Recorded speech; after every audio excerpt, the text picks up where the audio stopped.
আর্জেন্টিনার ফ্লোরেসের এক সাদা ধুলোমাখা অলিগলি। সেই পাড়ায় এক কিশোর হোর্গে মারিও বার্গোগ্লিও, বয়স মাত্র 12।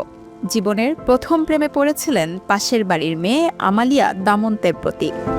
প্রেমের সেই শুরুটা হয়েছিল এক চিঠি দিয়ে। চিঠিতে লেখা, তুমি যদি আমাকে বিয়ে না করো তবে আমি ধর্মযাজক হয়ে যাব।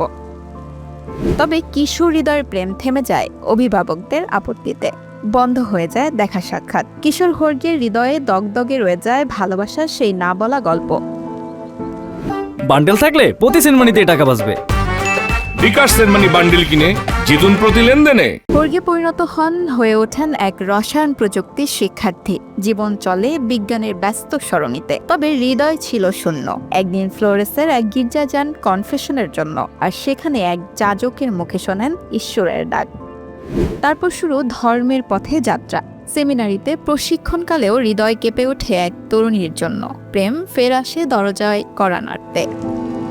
তবে এবার কনফেশনের উপদেশে মন দেন ঈশ্বরের সাধনায়।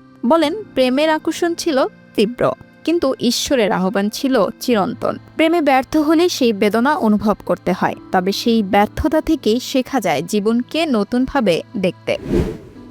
2013 সালে সেই কিশোর প্রেমিক পরিণত হন পোপ ফ্রান্সিসে, 140 কোটিরও বেশি ক্যাথলিক অনুসারীর আধ্যাত্মিক নেতা।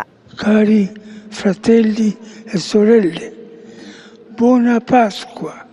তবে ধর্মের পথে তার এই যাত্রার শুরুটা মোটেই সহজ ছিল না। ছেলের এই সিদ্ধান্তে কঠোর বিরোধিতা করেন মা। তিনি চাইতেন তার ছেলে 8-10টা ছেলের মতোই সাধারণ জীবনযাপন করুক, বিয়ে করে সংসারী হোক। তবে ছেলের অনড় সিদ্ধান্তের কাছে একসময় হার মানেন ক্যাথলিকের মা।